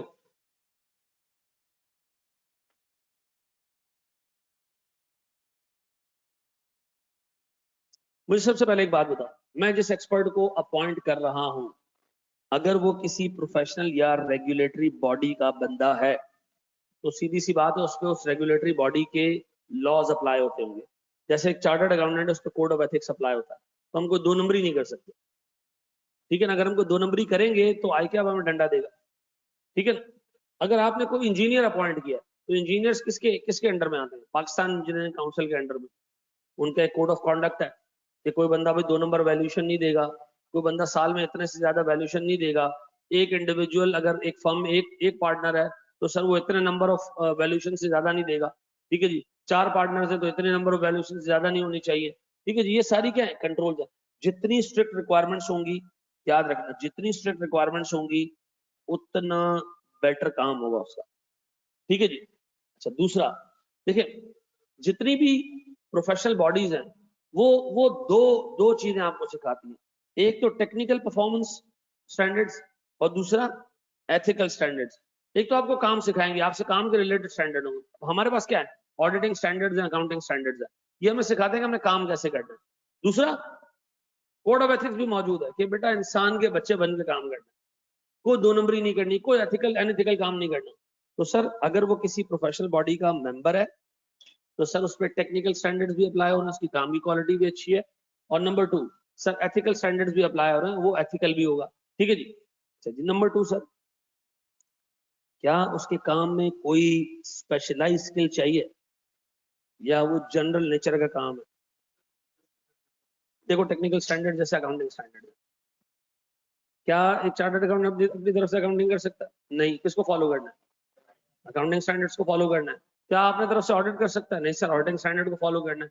तो जो प्रोफेशनल बॉडी है हमारी, आई कैप या आई फैक्ट, उन्होंने हम पे कंपल्शन लगाई हुई है कि भाई आपने टेक्निकल चीजों में भी मेरी असिस्टेंस लेनी है, मेरे स्टैंडर्ड्स फॉलो करने, और दूसरा एथिकल चीजों में भी आपने एथिकल डिलेमास में भी मुझे ही फॉलो करना है।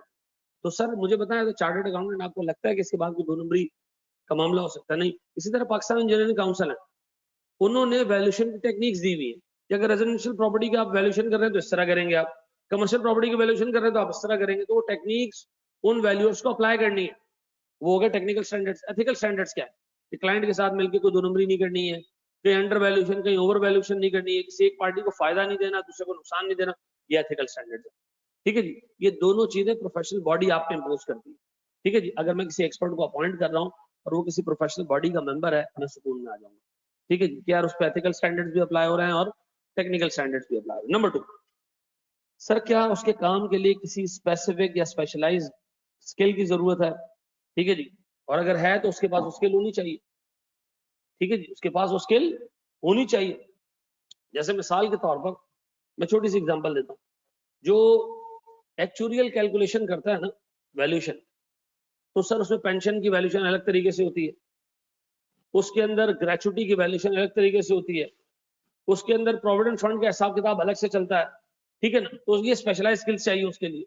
एक एक्चुअली इन तीनों में एक्सपर्ट नहीं हो सकता, एक एक्चुअली इन तीनों में एक्सपर्ट नहीं हो सकता। अच्छा सर, एक एक्चुरियल क्वालिफिकेशन होती है और एक्चुरियल क्वालिफिकेशन के नीचे 7 किस्म की सब क्वालिफिकेशन है।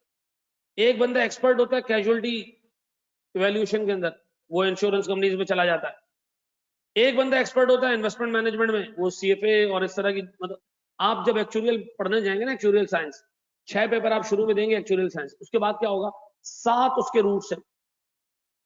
आप किसी भी रूट में मतलब जाके एक्सेल कर सकते हो। आप इंश्योरेंस में जा सकते हो, आप सर कैजुअलिटी इंश्योरेंस में जा सकते हो, यानी जो लाइफ इंश्योरेंस है। ठीक है जी, आप इन्वेस्टमेंट मैनेजमेंट में जा सकते हो, आप पेंशन की वैल्यूएशन में जा सकते हो। तो मुझे अगर पेंशन की वैल्यूएशन करानी, मुझे सिर्फ एक एक्चुरियल बंदा नहीं चाहिए, उसकी वो स्पेसिफिक स्किल भी होनी चाहिए। और सर मिनिमम क्वालिफिकेशन, वो सर सोसाइटी ऑफ एक्चुअली से पास हो, रीजनेबल एक्सपीरियंस, सर मिसाल के तौर पर 5 साल का एक्सपीरियंस हो। ठीक है जी, तो सर अगर किसी बंदे को अपॉइंट कर रहा हूँ, ठीक है जी, किसी एक्सपर्ट को, और मुझे लगता है कि उसके लिए स्पेशल स्किल चाहिए, तो मैं करूंगा क्या, ये इंश्योर करूंगा कि सर वो रीजनेबली क्वालिफाइड भी हो, रीजनेबली एक्सपीरियंस भी हो, और उसके पास वो स्पेसिफिक स्किल मौजूद भी हो। ठीक है जी, CCO stands for CCO stands for competence, capability and objectivity. अच्छा जी, अब बताएं, 2 पॉइंट्स हो गए, क्या इवैल्यूएट कर रहे हो कि वो कॉम्पिटेंट है, केपेबल है, ऑब्जेक्टिव है। हाँ जी, तीसरा मोस्ट इंपॉर्टेंट पॉइंट, आप जिस बंदे को अपॉइंट कर रहे हो उसको आईआरएस की नॉलेज होनी चाहिए। मतलब आप कह रहे हैं इंजीनियर को आईआरएस की नॉलेज होनी चाहिए, मतलब आप कह रहे हैं जो एक्चुअली उसको आईआरएस की नॉलेज होनी चाहिए, मतलब आप कह रहे हैं कि जो एक्सपर्ट है उसको आईआरएस की बिल्कुल होनी चाहिए, बेसिक हद तक, ताकि उसको पता हो कि मेरा काम कहां इस्तेमाल होगा। ठीक है जी, एक बंदा एक्चुअल वैल्यूएशन कर रहा है पेंशन की, उसको मैं बताऊंगा ना, भाई तेरे रिपोर्ट से मैंने ये वाला डिस्क्लोजर बनाना है, तेरे रिपोर्ट से मैंने ये चीज बनानी है, तो मैं उसको बताऊंगा भाई how your work will be used, मुझे फॉर्मेट्स और कंटेंट्स उसी तरह चाहिए, तो मैं उसको रिपोर्ट का फॉर्मेट देता हूँ, इसी पे चीजें भर के दे दे मुझे। ठीक है जी, तो उसको आईआरएस का एक रीजनेबल नॉलेज होना चाहिए, किसको, एक्सपर्ट को। ये याद रखना, अभी मैं उल्टा भी बताऊंगा कि ऑडिटर को उसकी फील्ड का भी नॉलेज होना चाहिए। ठीक है जी, अब बताओ मैं क्या कर रहा हूँ, एक्सपर्ट को हमारी फील्ड का एक रीजनेबल नॉलेज होना चाहिए। फिर sir whether the expert is internal और एक्सटर्नल, सर ये जो है ना, ये वाला पॉइंट ना 2 मिनट के लिए यहां से निकाल दो। ठीक है जी, ये हमने देखना है किसमें, मैनेजमेंट एक्सपर्ट। ठीक है जी, ये 1 मिनट के लिए यहां से निकाल दो। क्यों सर, अभी मैं बताऊंगा कि सर ऑडिटर अपना एक्सपर्ट जो लेकर आता है उसके काम को कैसे इवैल्यूएट करता है, same is the case with management. अभी बताओ क्या कर रहे हैं, किसको इवैल्यूएट कर रहे हैं, जो हमने अपना एक्सपर्ट अपॉइंट करना है वो कितना कॉम्पिटेंट है, कितना केपेबल है, कितना ऑब्जेक्टिव है। सर अभी थोड़ी देर में हम ये भी पढ़ेंगे कि जब आप मैनेजमेंट एक्सपर्ट यूज कर रहे हो तो उसके लिए भी सारे यही काम करने हैं आप। ठीक है ना, तो सर इस पॉइंट को ना 2 मिनट के लिए साइलेंट कर देते हैं। ठीक है, जिसको मैंने पीला किया हुआ था पहले भी। अच्छा जी, फिर स्टैंडर्ड कहता है ये सीसीओ कब करना है, शुरू में। व्हाट इफ कंटिन्यूअस बेसिस पे नहीं करे इसको, है मे बी सर वो बंदा कॉम्पिटेंट हो, केपेबल हो, लेकिन बाद में उसके एथिक्स खराब हो जाए तो सर स्टैंडर्ड आपसे कहता है जनाब आप ये भी देखते रहें कि सब्सीक्वेंट ऑडिट एविडेंस आपको ऐसा ना मिले कि आपको ऊपर वाली इवैल्यूएशन को रिवाइज करना पड़े। आप काम करते जाएं, लेकिन अगर आपको दरमियान में कोई ऐसा एविडेंस मिले कि ये मौलाना जो है ना अब वो हरामखोर हो गया है, तो सर फिर आप अपनी इवैल्यूएशन को क्या करेंगे, रिवाइज करेंगे। ठीक है जी, हम इसके पीछे नमाजें पढ़ते थे। ठीक है जी, और इसने, तुम लोग क्यों हंस रहे हो भाई, हैं? हाँ, क्लाइंट के डायरेक्टर को उसका काम बहुत पसंद आया, तो शादी कर ली, तो सर क्या होगा, आपको फिर ये रिवाइज करना पड़ेगा सारा भाई, तो ऑब्जेक्टिविटी खत्म हो गई। जी अब बताएं जी, हमारे पास पॉइंट्स क्या रखने हैं, जहन में क्या रखने वाले? प्रोफेशनल बॉडी का मेंबर है नहीं, काम के लिए कुछ स्पेसिफिक स्किल्स चाहिए नहीं, उसको आईआरएस की नॉलेज है, ठीक है जी। और नंबर 4 कि सर उसके काम पे जो जो उसको वो सब्सिक्वेंटली अगर काम करेगा तो मुझे क्या करना है सर, इसको मे भी साथ साथ में इवेल्युएट करना है, और अगर रिवाइज करना पड़े तो ऊपर वाली इवैल्यूएशन को रिवाइज भी करूंगा, ठीक है जी। अच्छा जी, फिर जी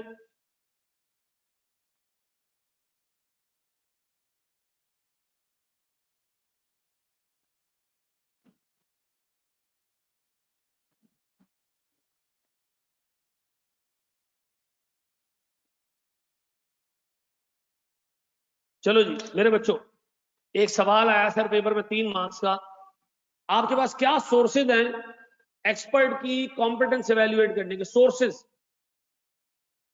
सोर्सेज है, व्हाट आर द सोर्सेज? कहां से पता चलेगा कि ये बंदा जो है वो सही है या नहीं है? पहली चीज सर, उसका हमारा पर्सनल एक्सपीरियंस, या मिसाल के तौर पर भाई मैं हर क्लाइंट पे मैं हर क्लाइंट के ऊपर एक पर्टिकुलर जो है वो एक्सपर्ट को लेके जाता हूं। जहां जहां मुझे एक्चुअल वैल्यूएशन चाहिए होती है मैं सिद्धार्थ मुर्शिद को लेके जाता हूं। तो सर इसका मतलब है मेरा उसके ठीक ठाक पर्सनल एक्सपीरियंस है प्रीवियस, तो मुझे पता है कि यार ये बंदा कॉम्पिटेंट भी है, केपेबल भी है, रिलायबल भी है, ठीक है जी। नंबर 2, आप सर डिस्कस कर ले एक्सपर्ट से कि सर आपने कहां कहां काम किया है, आपकी क्वालिफिकेशन कहां कहां की है, ठीक है जी, कितने अरसे से आप काम कर रहे हैं, आप उससे सर डिस्कस कर ले, आपको एक आइडिया हो जाएगा सर, ठीक है। Discussion with other auditors, sir मिसाल के तौर पर मैं एक्चुअली से पहली दफा काम करवा रहा हूँ, लेकिन यार मेरी इस फील्ड में बाकी के ऑडिटर्स से काम कराया होगा ना, मैं उससे पूछ लेता हूँ कि भाई बाकी बाकी लोगों का क्या ख्याल है इस बंदे के बारे में, ठीक है। जब मैं केपीएमजी हूँ, मैंने उठा के जो है फोन कर दिया फर्गसन, भाई आप लोग एक्चुअल वैल्यूएशन किससे करवाते? उन्होंने कहा हम सिद्धार्थ से करवाते। मैंने कहा अच्छा बंदा है? उन्होंने कहा बिल्कुल अच्छा बंदा है। मैंने कहा मैं भी सोच रहा हूँ उससे करा लूँ। सर मैं किससे क्या कर रहा हूँ, आप बताओ सर खुद, मेरा पर्सनल एक्सपीरियंस कैसा है उस बंदे के साथ। नंबर 2, मैं डिस्कशन कर लूं अदर्स के साथ। नंबर 3, मैं डिस्कशन कर लूं किसके साथ? एक्सपर्ट के साथ। सर नंबर 4, अगर उस बंदे का एक पब्लिकेशन या रिसर्च है तो सर वो छपता भी होगा किसी जगह पे, ऐसा है। बहुत सारे एक्चुअली ऐसे हैं, बहुत सारे वैल्यूअर्स ऐसे हैं, बहुत सारे लॉयर्स ऐसे हैं जो अपने जर्नल्स में आर्टिकल्स लिखते हैं। आप वहां से भी एक रीजनेबल वो ले सकते हो, आइडिया ले सकते हो कि बंदा कितनी डेप्थ में नॉलेज कैरी करता है, ठीक है जी, इसका नॉलेज टैंक कितना भरा हुआ है, ठीक है जी। अगर उस बंदे ने रिसर्च पेपर्स लिखे हुए हैं, पब्लिकेशन लिखी हुई है, किताबें लिखी हुई है, it's a fair idea that the guy is competent and capable, ऐसा। और सर आप ये चेक कर लो किसी प्रोफेशनल बॉडी का मेंबर है या नहीं, अगर है तो सर फिर तो क्वालिफिकेशन है और मेंबर है किसी प्रोफेशनल बॉडी का, तो सर फिर इंशाल्लाह अच्छा ही होगा, कोई टेंशन वाली बात नहीं है, ऐसा। अब बताओ सर, ये मैंने पहला स्टेप किया, ऑडिटर ने क्या इवेल्युएट किया, उसकी कॉम्पिटेंस, कैपेबिलिटी और ऑब्जेक्टिविटी कैसे इवेल्युएट की, ये सोर्सेज हैं। और क्या किया, चेक किया प्रोफेशनल बॉडी का मेंबर है या नहीं है, ठीक है जी। नंबर 2, स्पेशलाइज स्किल्स चाहिए या नहीं चाहिए, और उसके पास है वो स्किल या नहीं है। नंबर 3, आईएफआरएस की नॉलेज है उसको या नहीं है, और सब्सिक्वेंट ऑडिट एविडेंस उससे हमने ये मतलब हमने उसको कलेक्ट करते रहना है, ऑनगोइंग बेसिस पे इवैल्यूएशन देखनी है, एक वक्त में नहीं देखनी, ठीक है जी। सर इसको पहले अच्छे तरीके से कॉपी कर लो, जो भी करना कर लो, ठीक।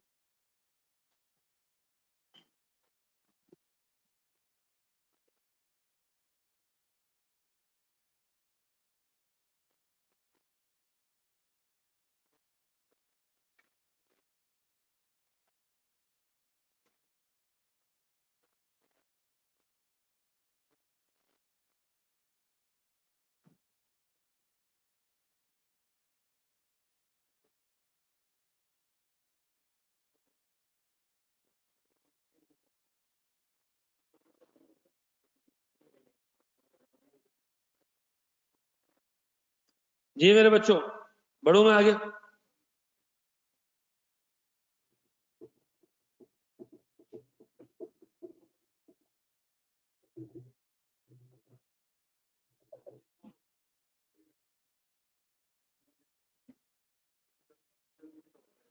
क्या जी, देखो इंटरनल ऑर्डर आमतौर पे कंपनी के अंदर बैठा हुआ, ठीक है ना। देखो ये जो एक्सपर्ट आ रहा है ना, ये ऑडिटर्स एक्सपर्ट है, ये मैं अपॉइंट कर रहा हूँ, ये मैं अपॉइंट कर रहा हूँ।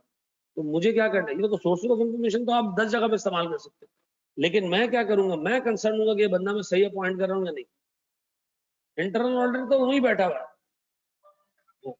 हाँ हाँ हाँ हाँ हाँ हाँ।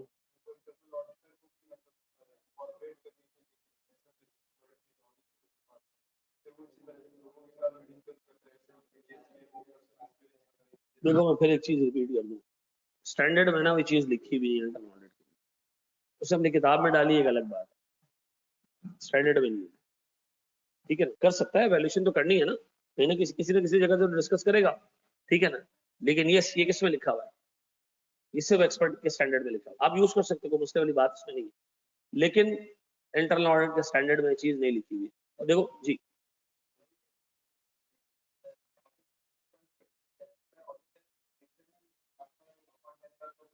फिर तो देखने की जरूरत ही नहीं है ना।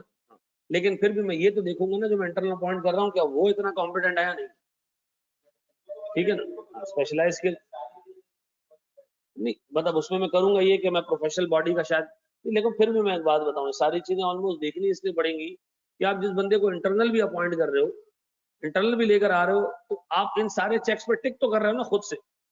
भले वो इंटरनल बंदा है, आप कह रहे हो हाँ भाई केपेबल भी है, प्रोफेशनल बॉडी का मेंबर भी है माशाल्लाह, ठीक है जी, ये सारे मसले मैंने देखने सारे केसेस के अंदर। हाँ, मैग्नीट्यूड उस तरह का नहीं होगा, उतनी ज्यादा डिटेल में मैं नहीं देखूंगा। ठीक है, हाँ, फॉर्मेलिटी नहीं, मैं देखूंगा तो सही लग गया, लेकिन वो इतनी डिटेल के मैं बाहर से पूछ रहा हूँ कि जो मेरे घर में बंदा बैठा है ये कैसा है, ये नहीं होगा ना।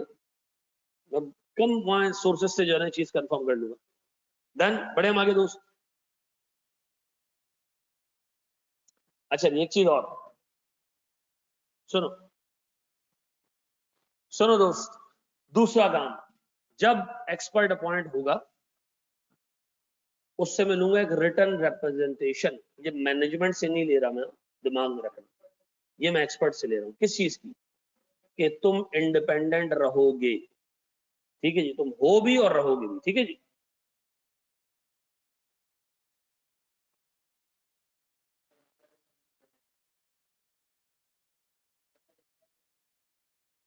जब तक एक्सपर्ट है। हाँ मतलब देखो मैं एक बात बता दूं, ये रिटर्न रिप्रेजेंटेशन आप शुरू में भी लोगे, एंड में भी लोगे। एंड में किस चीज की लोगे, कि मैं इंडिपेंडेंट रहा। ठीक है जी, क्या कह रहे हो।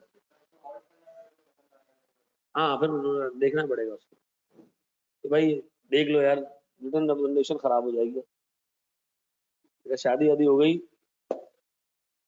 अच्छा जी, अब तीसरा काम है यार, मैं ऑनेस्टली एक बात बताऊं, इस वक्त जितने ऑडिट प्रोफेशन में लोग हैं ना, सबकी पटी हुई है।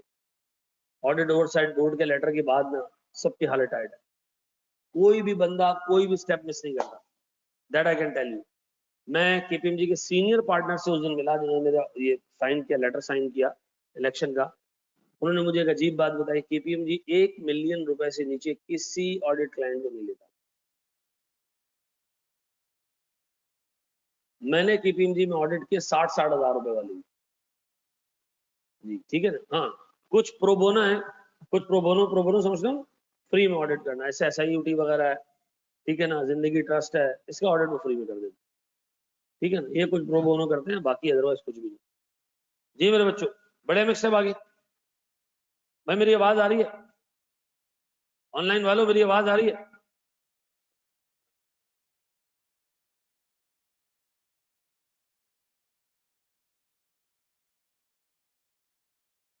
चलो जी मेरे बच्चों, एक स्टेप आगे जाते हैं। सर अब सुनो, सुनो, अब तीसरा काम, ये होना चाहिए पहला काम, लेकिन सीक्वेंस में आ रहा है तीसरे नंबर पे, उसकी फील्ड को अंडरस्टैंड करना। क्यों नहीं, मैं ये देखूंगा सर कि वो कितना केपेबल और कॉम्पिटेंट है, मुझे पता कैसे चलेगा, जब उसकी फील्ड के बारे में पता होगा। और दूसरा, मैं उसके काम को इवेल्युएट कैसे करूंगा, उसके लिए स्कोप कैसे सेट करूंगा। ठीक है ना, तो मुझे उसकी फील्ड के बारे में पता हो तो आइडिया हो ना मुझे। ठीक है जी, तो sir why, we should understand. चलिए देखो, ये स्टैंडर्ड ना पहले बहुत छोटा था, ये पहले CCO पे खत्म हो जाता था कि आप एक चीज चेक कर ले, बंदा कॉम्पिटेंट है, केपेबल है, ऑब्जेक्टिव है, बस फिर उसके बाद वो जो रिपोर्ट दे एक्सेप्ट कर लो। ठीक है ना, ये बाद में चीजें ऐड हुई है। क्यों, लोग मैनेजमेंट के साथ मिल जाते थे, 2 नंबरियां होती थी। ठीक है जी। इनएडिक्वेट वर्क होता था, इनअप्रोप्रिएट तरीके से जो काम होता था, अब नहीं, अब भाई आप नहीं, अब आपको जिम्मेदारी है कि अब आप उसके काम को मतलब इवेल्युएट खुद भी करोगे। कैसे इवेल्युएट करोगे? पहले सीखो उसका काम कैसे चलता है।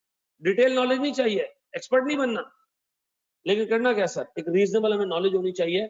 किस लिए? वाई? ताकि हम उसका काम इवेल्युएट करें, हमें तो पता चले कि काम सही कर रहा है नहीं कर रहा। ठीक है जी। Number 2, to determine the scope and nature and objective of his work. ठीक है जी।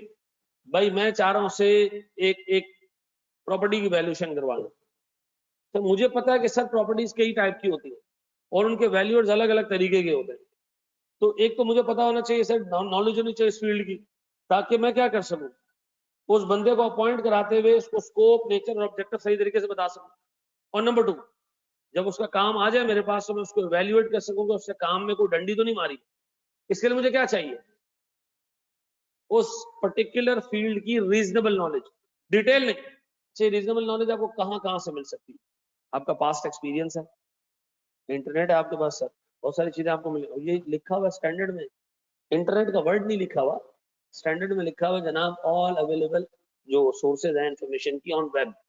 ठीक है। फिर डिस्कशन विद एक्सपर्ट, उससे आप डिस्कशन करो सर, सीखो सीधे चीजें। और ऑनलाइन कोर्सेज हैं, कोर्सेरा पे 1 घंटे के अंदर एक्सपर्ट बन जाए। ठीक है ना? ये वाकई में तो बता रहा हूँ एक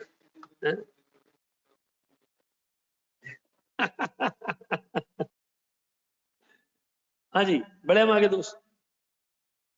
अब बताएं सर, सुने व्हाई एंड हाउ। सर अपनी फील्ड में, अपनी फील्ड, इस बंदे की फील्ड के बारे में हमें पता क्या होना चाहिए सर? Reasonable knowledge. क्यों होना चाहिए? ताकि मैं उसके काम को इवेल्युएट करूं, और scope, nature and objective decide करते हुए मतलब मुझे पता हो कि मैं क्या ऐसा। अच्छा, कैसे ऑब्टेन करना, ये आ गया। की एस्पेक्ट्स, क्या क्या पता होना चाहिए, तो क्या क्या पता होना चाहिए, क्या क्या? नंबर 1, सर क्या इस पर्टिकुलर काम के लिए स्पेसिफिक कोई स्पेशलाइज्ड नॉलेज चाहिए? ये पता होना चाहिए हमें, ताकि मैं सही से एक्सपर्ट अपॉइंट कर सकूं। डन। नंबर 2, डाटा जो ये यूज करेगा एक्सपर्ट, ये डाटा हम खुद तैयार करके देंगे इसको, ठीक है जी, या मार्केट से उठाएंगे? क्या मतलब सर? मुझे बताओ, एक्चुअल वैल्यूएशन के लिए डाटा कौन देता है? कंपनी देती है ना डाटा, एम्प्लॉइज का, कितने लोगों की सैलरी है, कितने कितने लोग कितने कितने अरसे से काम कर रहे हैं। फिर मार्केट से वो क्या उठाता है? Discount rate. ठीक है जी, हालात क्या चल रहे हैं मार्केट में, मुल्क में, डिस्काउंट रेट वहां से उठाएगा। तो कौन सा डाटा उसको हम देंगे, कौन सा डाटा वो मार्केट से उठाएगा, इसके लिए मुझे तो पता होना चाहिए कि वो काम क्या करता है। ठीक है जी। फिर assumptions used, assumptions used का मतलब डिस्काउंट रेट उसने ले लिया 25%, या उसने ले लिया एम्प्लॉय की लाइफ रिटायरमेंट के बाद 150 साल होगी, तो मैं कहूंगा पागल हो गया कि भाई दिमाग खराब है क्या तेरा? 150 साल की लाइफ मतलब कचुए की नहीं होती आजकल। तो सर वो assumptions क्या ले रहा है? अच्छा, फिर applicable regulatory requirements on expert, ये भी मैं देखूंगा कि सर उसकी, उसके ऊपर जो रेगुलेटरी रिक्वायरमेंट्स है वो क्या क्या अप्लाई हो रही है, ताकि जब मैं उसको काम दूं तो मैं उसको पकड़ सकूं कि भाई ये तो तुझे लीगली अलाउड ही नहीं था। ठीक है जी, तेरी तो ये लीगल रिस्ट्रिक्शंस हैं। ठीक है जी, ये मुझे पता होनी चाहिए। अब सुनो, याद रखो भाई कि ऑडिट वो एग्जामिनर तुमसे पूछ रहा है, बताओ एक्सपर्ट को अपॉइंट करते हुए उसकी फील्ड के बारे में क्या पता होना चाहिए? सर ये 4 चीजें पता होनी चाहिए। क्या उसमें स्पेसिफिक कोई स्पेसिफिक स्किल चाहिए उसकी नॉलेज? मतलब मुझे बताओ, अगर मैं कोई बंदा पेंशन फंड के लिए हायर करना चाह रहा हूँ, पेंशन की वैल्यूएशन, मुझे किसको हायर करना चाहिए? अब एक्चुअली तो 10,000 किस्म के, वो स्पेसिफिक बंदा जो ये काम कर सकता है वो मुझे लाना है। ऐसा तो मुझे क्या करना है, ये पता होना चाहिए कि इसके लिए कौन सी स्किल चाहिए। हाँ, क्या चीज? बिल्कुल मैटर्स टू कंसिडर में वो कह रहा है तुम्हें इस पर्टिकुलर फील्ड के, मैंने तुम्हें शुरू में क्या कहा, ये क्या होना चाहिए, ये टॉप पे होना चाहिए। ठीक है जी, कि मुझे उस पर्टिकुलर इंडस्ट्री के बारे में पता होना चाहिए। ठीक है जी। अच्छा, फिर मैं देखूंगा कि भाई उस पर्टिकुलर बंदे में वो स्किल है या नहीं है। देखो यहाँ मैंने क्या लिखा, the expert should have such specialised skills. यहाँ मैं ये वैल्यूएट कर रहा हूँ, मुझे पता तो होना चाहिए ना उसके लिए स्किल कौन सी चाहिए। ठीक है, मुझे पता ही नहीं है तो मैं कहां से उसके बारे में असेस करूंगा कि वो बंदा जो है वो कॉम्पिटेंट या ऑब्जेक्टिव है या नहीं। ठीक है जी, बड़े से आगे। जी सर, कितना टाइम है हमारे पास? है टाइम बहुत है हमारे पास, 14-15 मिनट है, निकल जाएगा, ये स्टैंडर्ड ही निकल जाएगा। नहीं, नहीं निकल पाएगा। नहीं नहीं कर लेते, मैं इसको पूरा करके निकले ना तो मसला तो नहीं है ना, पूरा करके निकलते हैं, टेंशन नहीं लो। यहाँ देखिए अब 3 काम हमने कर लिए सर उस एक्सपर्ट के ऊपर। कौन कौन से? पहला कॉम्पिटेंस, कैपेबिलिटी, ऑब्जेक्टिविटी इवैल्यूएट कर लिए, रिटन रिप्रेजेंटेशन ले लिया, और तीसरा उसकी फील्ड की नॉलेज ले ली। चौथा और आखिरी काम है, चौथा और आखिरी काम नहीं सर, इसके अलावा भी 2 काम और है, उसको मैं काम नहीं कहूंगा, उसको रिजल्ट्स कहूंगा। ठीक है, मुझे बताओ सर, मेरे पास एक एग्रीमेंट होगा, किससे? एक्सपर्ट से। क्यों एग्रीमेंट कर रहे हो सर? मैं ला रहा हूं ना, मैं लेकर आ रहा हूं तो मैं एग्रीमेंट करूंगा इसके साथ, मैं एग्रीमेंट करूंगा, एग्रीमेंट में बहुत सारी चीजें लिखूंगा। एग्रीमेंट रिटर्न होना चाहिए, ओरल होना चाहिए, ये भी मुझे देखना है। ठीक है जी, गौर सुनो, मुझे बताओ अगर मैं मैनेजमेंट का एक्सपर्ट अपॉइंट कर रहा हूं तो मैनेजमेंट के एक्सपर्ट को काम को देखूंगा तो ये वाला स्टेप नहीं आएगा उसमें। ठीक है जी। अच्छा एक बात बताओ, इंटरनल ऑडिटर को जब आप अपॉइंट करते हो एज ए डायरेक्ट असिस्टेंस लेते हो तो अग्रीमेंट करते हो तो, ठीक है ना, याद है ना? क्यों? उसके पास प्रोप्राइटरी राइट्स है उसके काम में। यहाँ भी क्या है, एक बाहर से बंदा ला रहे हो, उससे एग्रीमेंट तो करोगे ना। अच्छा एग्रीमेंट क्या करेंगे हम? एग्रीमेंट करेंगे क्या? करेंगे क्या? अच्छा जी, अच्छा वेदर इंटरनल और external the auditor should agree with in the following matters. अब ये तुम्हारा इंटरनल एक्सपर्ट हो ऑडिटर, ऑडिटर का इंटरनल एक्सपर्ट, यानी फर्म का अपना बंदा या बाहर का बंदा हो, ये एग्रीमेंट जरूरी है। ये रिटर्न हो ओरल हो एक अलग बात है ना। अब बताओ एग्रीमेंट में है क्या क्या, प्लीज बोर्ड पे देखिएगा दोस्त। नंबर 1 और सबसे पहले और इंपॉर्टेंट चीज सर उसके काम का नेचर, स्कोप और ऑब्जेक्टिव, ये मैं लिखूंगा। नेचर क्या है भाई, तुमसे करवाना क्या है। स्कोप, जैसे मिसाल के तौर पर नेचर में वैल्यूएशन करवानी है। स्कोप क्या है, कितनी प्रॉपर्टीज की वैल्यूएशन करवानी है। ऑब्जेक्टिव्स क्या है भाई, मुझे रिपोर्टिंग टारगेट से वो मीट करने, इतने इतनी तारीख को मुझे वैल्यूएशन रिपोर्ट मिल जानी चाहिए है। फजल मुझे एक बात बताओ, मैं अपने एग्रीमेंट में लिख रहा हूँ कि मुझे वैल्यूएशन रिपोर्ट, ऑडिट रिपोर्ट के एग्जैक्टली 2 दिन के बाद मिल जानी चाहिए, अदरवाइज मैं असाइनमेंट आपको नहीं दे रहा। जायज बात है? क्यों ना जायज बात है? मैं वैल्यूअर को लिख के दे रहा हूँ कि मुझे ऑडिट रिपोर्ट के एग्जैक्ट 2 दिन के बाद आपकी रिपोर्ट मिल जानी चाहिए, अदरवाइज बेकार है आपसे काम कराना। इसमें क्या मसला है? जवाब दो जी। अंग्रेजी दोबारा सुनो, सुनो, मैं एक्चुअल जो एक्चुअली उसको कह रहा हूँ, तुम्हारी रिपोर्ट ऑडिट रिपोर्ट के 2 दिन के बाद एग्जैक्टली मुझे मिल जानी चाहिए, नहीं तो मैं तुम्हारे ऐसी की तैसी कर दूंगा। तो नशे सुनो, यही तो बोल रहा हूं, ऑडिट रिपोर्ट के बाद आप उससे लोगे तो फायदा क्या कर? याद रखो भाई, आप उसको रिपोर्टिंग डेडलाइंस बताते हो कि भाई इस तारीख को मैंने रिपोर्ट फाइनलाइज करनी, तेरी रिपोर्ट उसके बाद मिले तो क्या फायदा है? निकाह होने के बाद तुम बता रहे हो बंदा सही नहीं है, तो क्या फायदा है? अब तो आ गया ना नसीब में। अच्छा जी, नंबर टू सर, एक तो आपने उसको बताना है nature, scope and objective. Nature, काम क्या करवाना है, स्कोप कहां कहां करवाना है, और ऑब्जेक्टिव्स, डेडलाइंस क्या है सर हमारी। ठीक है जी। Number 2 respective roles and responsibilities. अच्छा ये बहुत इंपॉर्टेंट चीज है। इसके 4-5 पॉइंट जरा तरीके से दिमाग में बिठाना। देखो कुछ काम मैंने करना है, कुछ एक्सपर्ट ने करना है। कौन सा काम मैंने करना है, कौन सा एक्सपर्ट ने करना है, ये हमने डिसाइड करना है। नंबर 1 असर्शन हम डिस्ट्रीब्यूट कर लेंगे।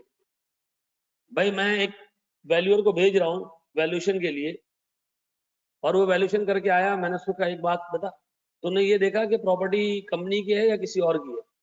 उससे रिपोर्ट मुंह पे मार देनी है हमारे। उसने कहा भाई मैं वैल्यूएशन के लिए गया था, ये बगैरती नहीं हो रही है कि तुम मुझे राइट्स एंड ऑब्लिगेशंस के बारे में पूछ रहे हो। पहले दिन से एग्री करना है कि राइट्स एंड ऑब्लिगेशंस दिखवानी है, ये वैल्यूएशन दिखवानी है, दोनों दिखवानी है, ये बगैरती नहीं करना। ठीक है जी। Number 2 who will perform detail testing of source data. एक एम्प्लॉय, एक वो है एक्चुअली को हम अपॉइंट कर रहे हैं, एक एक्चुअली को हम अपॉइंट कर रहे हैं, और उस एक्चुअली को हमने देना है डाटा एम्प्लॉयज का। ठीक है जी।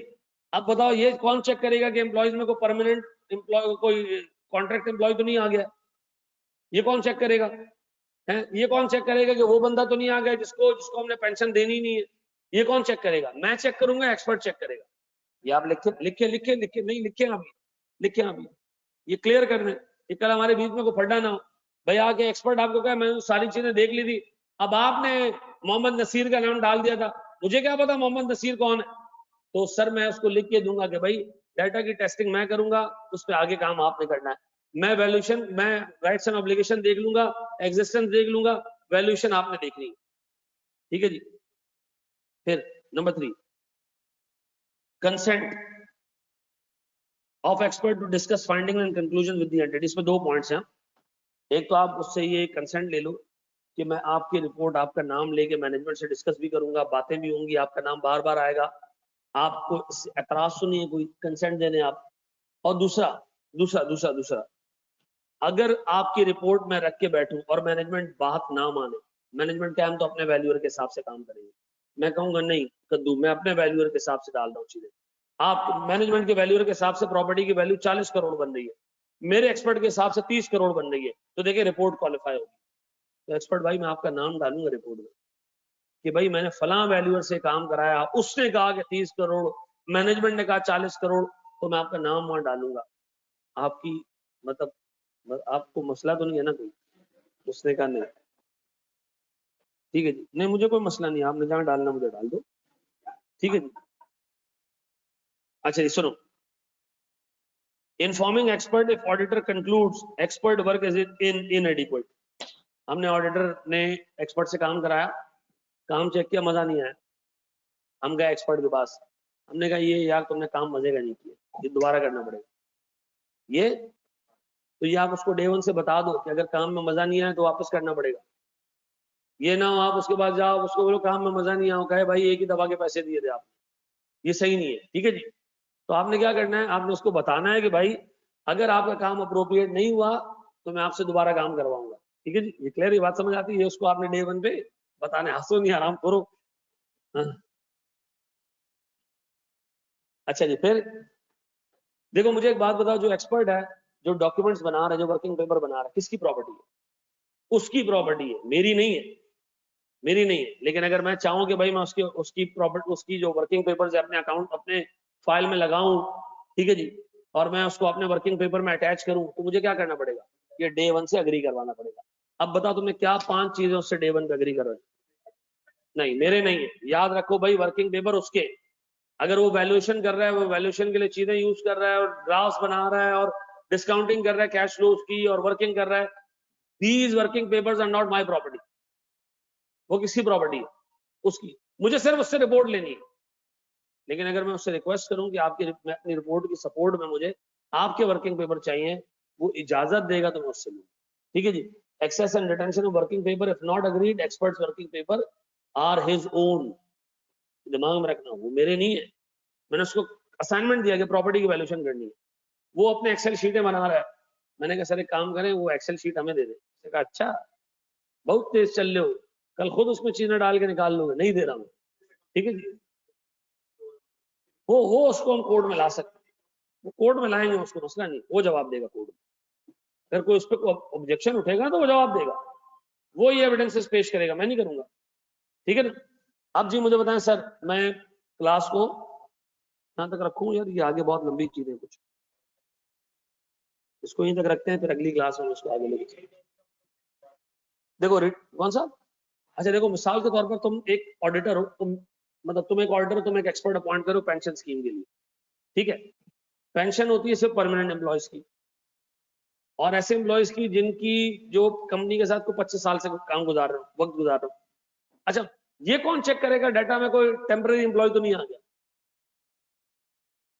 नहीं ये जरूरी नहीं है, नहीं नहीं, मैनेजमेंट ने मुझे दे दिया, अब मैंने एक्सपर्ट से एग्री किया कि ये सारे काम वो खुद करेगा, वो बात करेगा मैनेजमेंट से, तो ये काम फिर उसका हो गया, और अगर ये काम मैंने देखना है तो मेरा हो गया, हमने डिसाइड करना है डे 1। इसमें नहीं, असर्शन में क्या है, देखो फाइनेंशियल बैलेंस शीट की असर्शन कितनी है, हाँ क्या हो गया भाई, 4 है, 5 6 इनफैक्ट, एग्जिस्टेंस, हमारे पास एग्जिस्टेंस, कंप्लीटनेस, नहीं कैलकुलेशंस नहीं, existence, completeness, rights and obligations और वैल्यूएशन, ठीक है, ये 4 महीने, बाकी 2 प्रेजेंटेशन डिस्क्लोजर। अब मैंने एक वैल्यूअर को भेजा, जाओ प्रॉपर्टी की वैल्यू निकाल के आओ, वो ले आया, अब मैं वैल्यूअर को बोलूं क्या तुमने चेक किया कि ये कंपनी की प्रॉपर्टी है, उसने कहा यार एक दफा बोलो ना, क्या क्या चाह रहे हो?